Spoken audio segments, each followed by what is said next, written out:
Welcome, welcome, welcome to this special Meet the Miniaturist.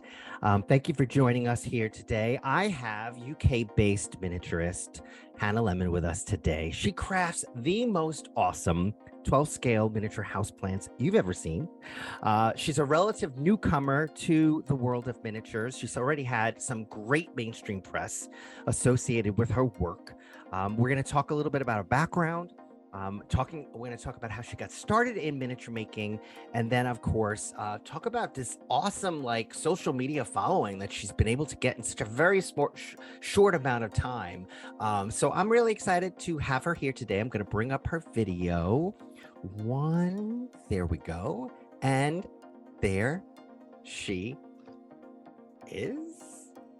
Hannah Lemon, yay! Welcome, welcome, welcome. Thank you so much for joining today. I'm so excited to chat with you. I've been thrilled with your work since I discovered you. Where else? On Instagram. And I even have a couple of your pieces, which I'm very, very, very proud to own. I have one in front of me. I'm going to show maybe at some time when we talk about, we get some tips and tricks from you on how you craft these beautiful miniatures. But let's get right to it. Let's talk a little bit about how did this happen? You have an interesting story. You haven't been making miniatures for that long. Talk a little bit about how this all started for you. Yeah, so I'm from Japan originally. My mother is Japanese, my dad's British, and so I grew up in Japan. I always liked small things as a child. Yeah. I used to play around with clay, and I loved crafts. But yeah, I wasn't really doing miniatures I wasn't really focusing on making miniatures during my childhood. It was just for fun. And then growing up in Japan, you have to study really hard to get into a good school. So the studies took over my life, and so I stopped it. Right. Yeah, and then long story short, I left Japan because I wanted to continue my art, and then I also love photography, so I really wanted to study those things. And so I left Japan, went to New Zealand first, studied art and photography, and then I came to the UK roughly 10 years ago, and so you grew up in Japan. I mean, most of your school years or all of your school years spent in Japan? Well, so the schooling system's a bit different there, but I was there till I was 15, which is the end of junior high school. Yeah. And then I left. When I was 15, and when all my schoolmates went off to do high school in Japan, I studied abroad to New Zealand on my own. Interesting.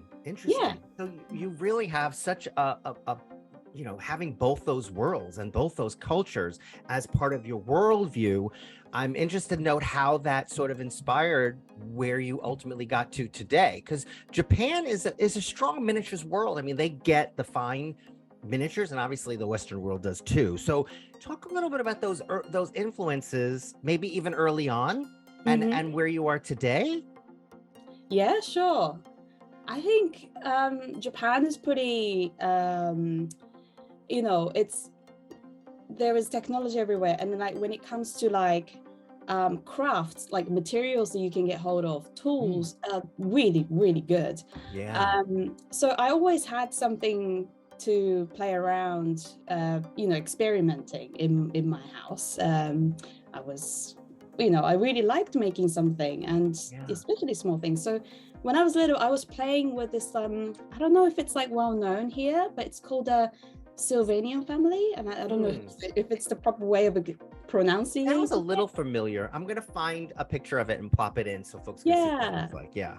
It's not a traditional doll's house. It's like a little house made for this animals, and so I loved collecting small figurines and furnitures, and I also liked playing around with those trains, the little ones, and cars. Yeah. So yeah, I was just always surrounded by little toys. Yeah. It sounds like you didn't have a traditional dollhouse growing up, but you definitely had small things in your world, as most children do, but not everybody takes it to the next level, which is to sort of work and craft and make little things. So let's talk about that. So there came a time when you actually started making miniatures, which is not that long ago. What happened? How did it happen? Yeah, so as all we know, like we know that pandemic happened. Yes. Well, roughly 3 years, 3 years ago, 4 years Yeah, ago now. 3 years. Yeah, and up until then, I was focusing on working in a really busy photography world in London, and everything stopped. Like all my job just disappeared, and I was a freelancer as well, so I wasn't really like covered by like a company or anything. Right. So I decided to revisit my childhood passion, but I was also really into houseplants around that time. I collected many real houseplants. Full-scale houseplants. This is this is important. This is an important part of the story. So you love full-scale houseplants. It is a part of your world. Started as a part of your world. Yeah. It is. I don't know what is, I don't know, like at one point when I was living in London, I just really wanted to have a greenery, something living in my space. Right. And I always like flowers, but it wasn't like the same love that I had. It was something about houseplants that I was just so fascinated, and how it comes with like different patterns, and like how all of them needs like different kind of attention and care. So wait, so the houseplants also was a new thing that happened during COVID? It was just before COVID. But I think I appreciated a lot when I was stuck at home. I was surrounded by these things, and I really appreciated that I had that hobby. Yeah, and it's interesting that you're saying that some of the things that really why you gravitated towards houseplants was about the texture, about the lines. I think you said, right? Like just the look of them, because everybody has a different reason why they get into houseplants. But for you, it sounds like it was more of a sort of an artistic, passion. Maybe, I don't know. Yeah, it's just so fascinating how like these things that's supposed to be growing out in the nature, you can bring it inside and you care them to the best of what you've got in your house. Like London, like we don't have a lot of daylight coming into the house, so you do have to like focus on making sure that they're fine. Right. So I saw beauty in it, and I also love the fact that they're all got some brown edges and yellowing of the leaves. It's so heartbreaking, but also beautiful at the same time. Yeah. Well, we're going to definitely talk about how you incorporate some of that realism, or all of that realism, in your incredible work. So talk a little bit about that first project, because it's an interesting twist where it started as one thing and then it ended up where we are today. Yeah. So the first thing I made was a bathroom, the miniature bathroom. And this was something that I really wanted to have in my real life. Because I was renting in London, I couldn't really renovate or decorate my own bathroom that we were living in. Yeah. So I really wanted this idea to come into life. And my ideal bathroom was gonna have this like houseplants everywhere, and the bathtub and the antique toilets and everything. Yeah. So I made a bathroom. The first thing I made was a toilet, and then I made houseplants to go with it. And then I made this like outer line of bathroom. Right. So and was it a room box, a traditional room box, or was it more of a vignette with 3 sides? Like, well, I had no knowledge of this like scaling system in this world. This was way before I got coming into this industry. Yeah, which was only a few years ago. So you were not concentrating on scale. Yeah, freestyling, wasn't measuring anything. I was eyeballing. And did it end up being somewhat 12 scale-ish? Or no, it was way smaller than that. Smaller. Wow. Oh, so you went really small. Yeah. I mean, later on I measured it because I was getting asked by many people, like publicity, like, what scale is your doll's house? And I was like, I have no idea. It's my own scale. It's Hannah scale. Wow. Oh, so I didn't know that part. That's fascinating. So something happened. You started posting, I believe, right? And then people were like, those plants are awesome. Yeah. So after making a bathroom, I then decided to make a bedroom to go with the bathroom. Oh. And then I made a kitchen and a lounge, and I couldn't stop. And, this was during a long pandemic, and lockdown was quite strict in the UK. So, I had plenty of time. And then my friend suggested that I should have an Instagram account dedicated for my small creations. So I did that, and then it just, that's all. And the rest, as they say, is history. Yeah. Right. So at what point did you transition from, okay, I'm going to make this stuff, post it on, see what people, gravitate towards, to, oh, I think I might have something here. I'm going to, I don't know, make and sell. Like, talk a little bit like that transition. Yeah. So, it was all hobby, and it was a hobby to kill time during COVID. And then, slowly the job started to come back, and I had this life of working again, but still couldn't really stop my miniature love. And people were messaging me on Instagram, and I then decided to just continue it, to see what way it takes me. Right.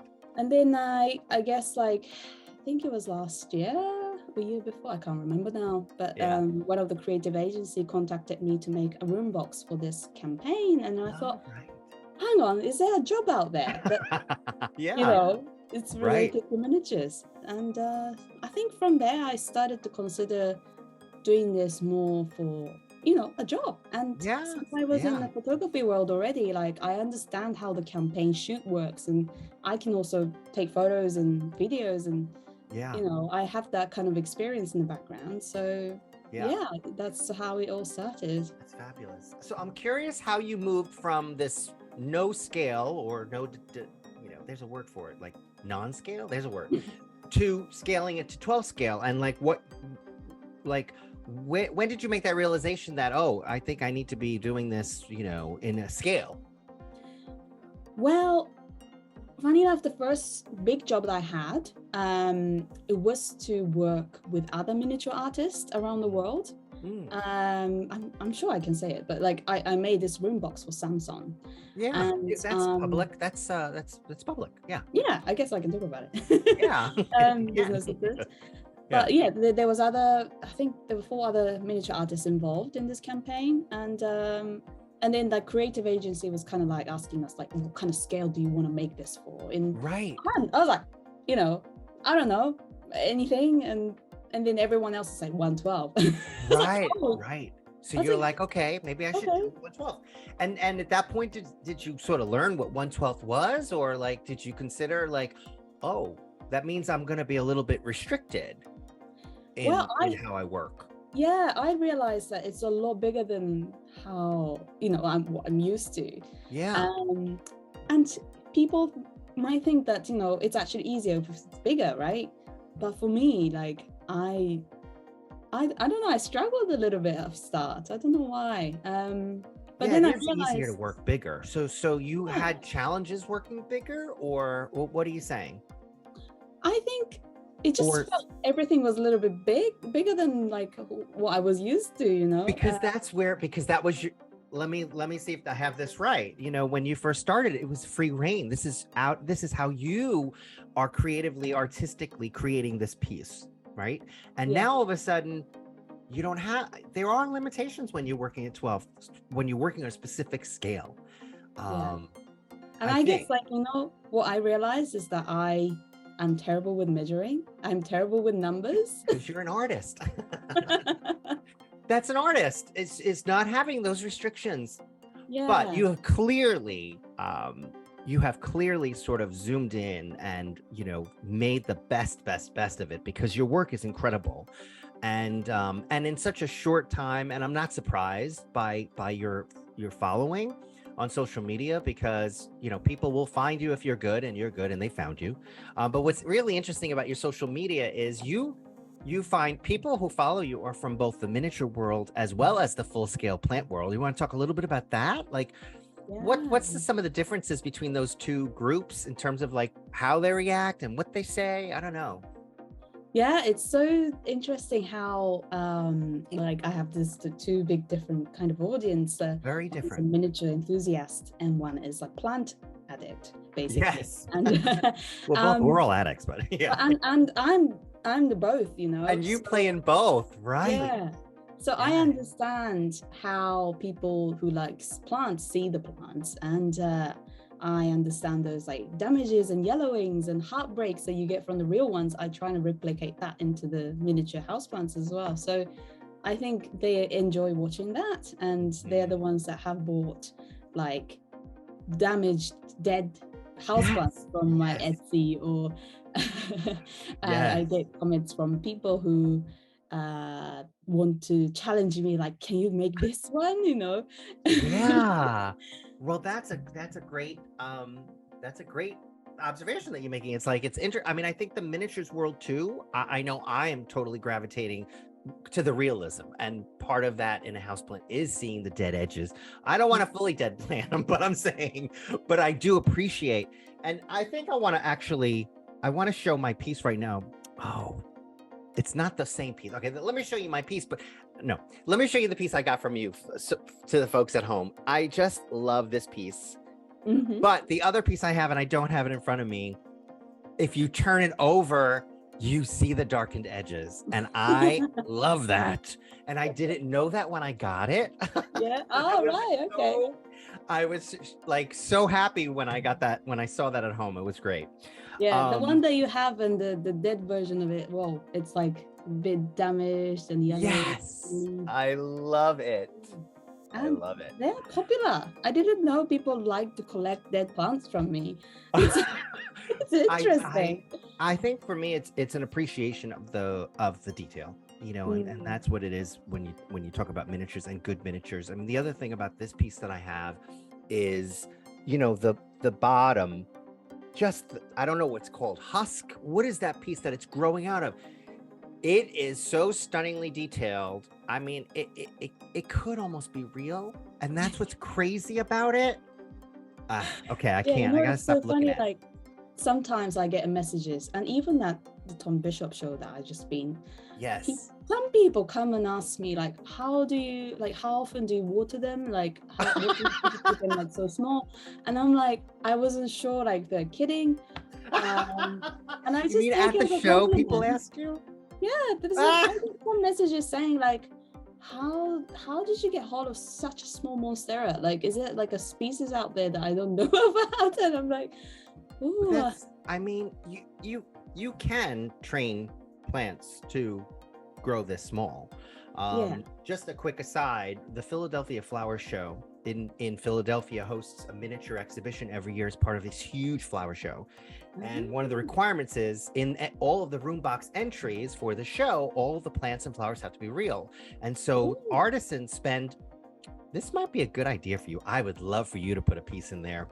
So all of the artisans have to spend a year training the plants to grow small. I mean, there's like a process and a culling, but they get the leaves to grow small. And so those people are not that crazy. I mean, because it exists if you train them. That's amazing. I think it is amazing. So let's talk about that. So you dabble in miniatures, you know, huge growth very quickly. You decide this is what you want to do. And you're doing it so well. And here you are, you're at it. Now the Tom Bishop show, which I saw you at, by the way, it was great to see you there. Was that your first US show? And how did that go? Yeah, that was my first US or international show. Like I haven't really left the UK since I'm doing this, and that was the first time. And it was really amazing. I had a lot of fun, and you know, I think I went there really worried and stressed because you are, you know, your expense and, you know, the flights, accommodation, they're all expensive, and I really wanted to be worth it, and it was more than that. Like, so it met all of your expectations. I mean, you know, not just the sales, but like meeting all the, you know, the world-class miniature artists and seeing their work, and people who have been following me on Instagram or have watched the TV show that knows me, that we didn't even talk about that yet. Interacting online, just to meet them face to face was amazing. Yes.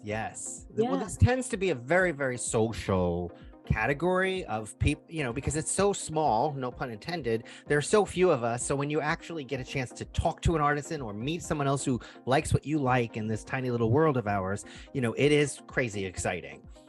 So I'm very, very happy to hear that you had a good experience. So does that mean we will see you again and maybe at some other shows in the future? Yeah, hopefully. I'm trying to think, because kindly some people invited me to come to the Philadelphia one and the California one, and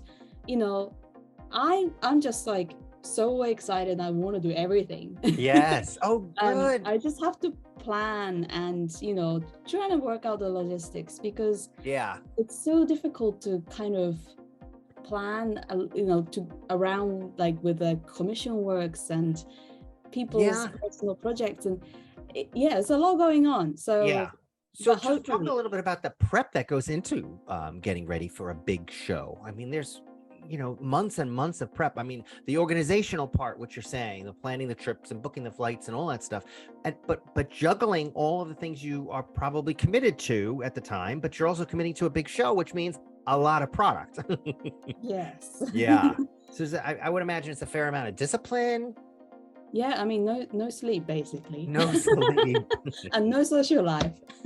But right. I got all of that in Chicago, so that was good. So what was the biggest thing you learned? What's your biggest takeaway that might help you moving forward in the next show that you do? Or well, I think I know what people like in the US in terms of the products. Yeah. It's quite interesting, because I think people in the US are familiar with the plants that people in the UK are not so familiar with. Like, interesting. Maybe because in our lives that in the UK we don't have many sunny days, and we're not used to having really like a sunny tropical plants that needs a lot of care. Right. So the plants that did well in the US, I never thought that they would do well. The ones that did well in the US, are they ones that we might not be familiar with? Is that what you're saying? Or do you think people gravitate towards the ones they are familiar with? They are familiar with those ones.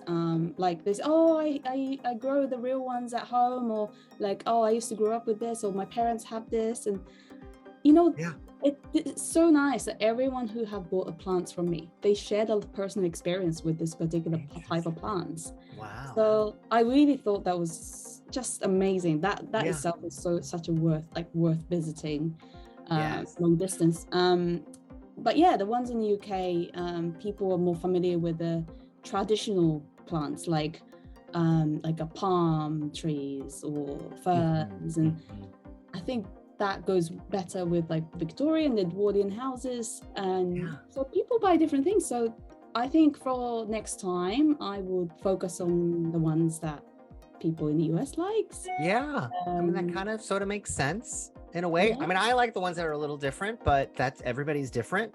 So in other words, so that will so you might be maybe making new and different plants when we see you in the future.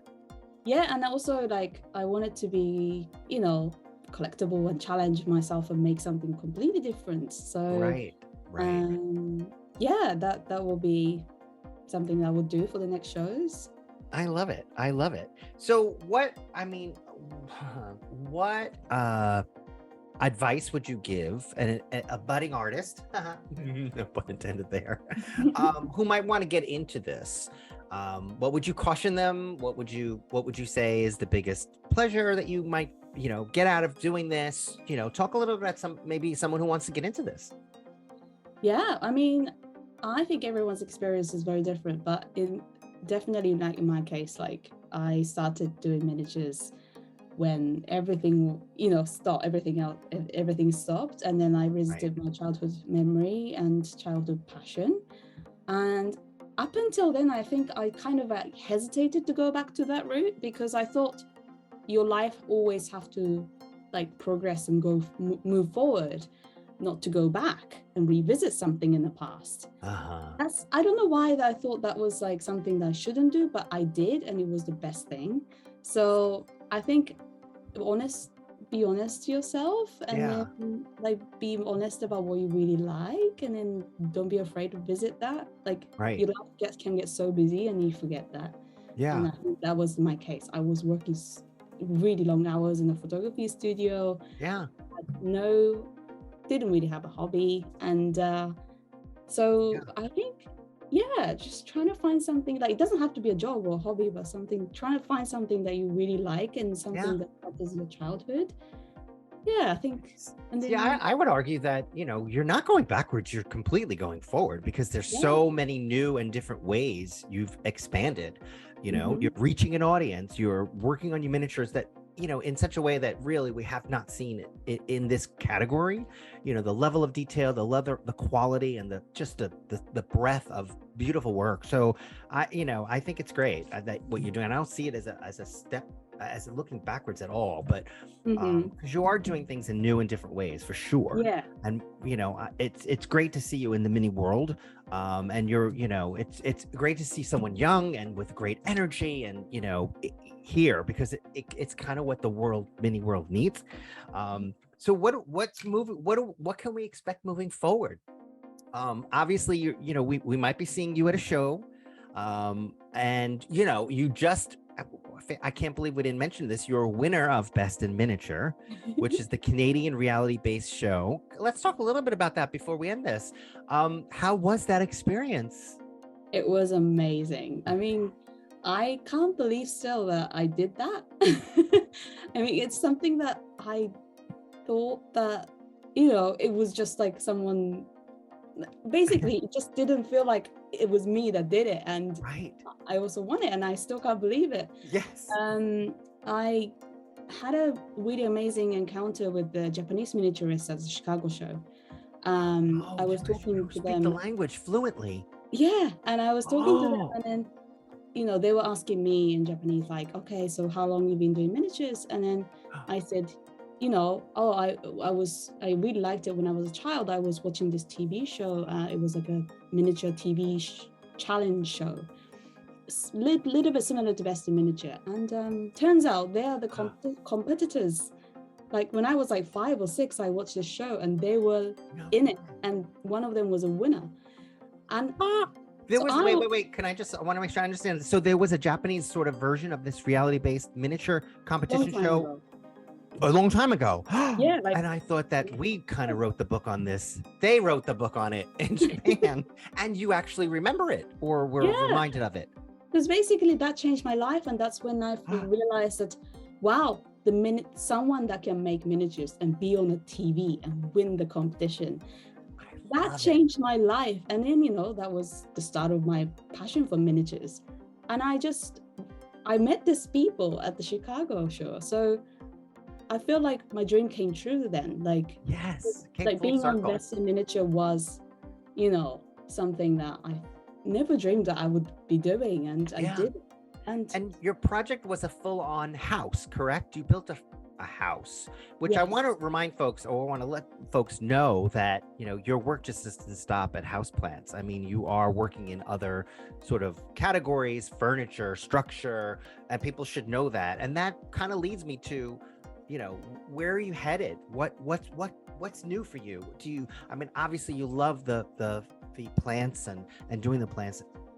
Are there other categories we might see from you as in terms of for sale? Yeah, I think definitely being on a show, Best in Miniature, that, it opened up another world to me that, I was making furniture, I was making a house, and, I learned so much from it. So I also do like commission work where it's nothing to do with houseplants. It's more about, I made a little cinema, and I made a little house, like in the exterior. So I want to do everything. And, in the future, like I want to make more pieces for like filming and photography. So I think that will be my goal to just explore more in that world and try different things and techniques. I think it's awesome. It's great. And I'm just so happy that you're in this little world of ours. So how do people find you? I'm going to put the links obviously below. Do you have an Etsy site? How can people purchase? Are there items to purchase right now? Because I know you just got back from a show. Not always, you might not have anything left. Well, so my main platform is Instagram, but I do have Etsy site as well.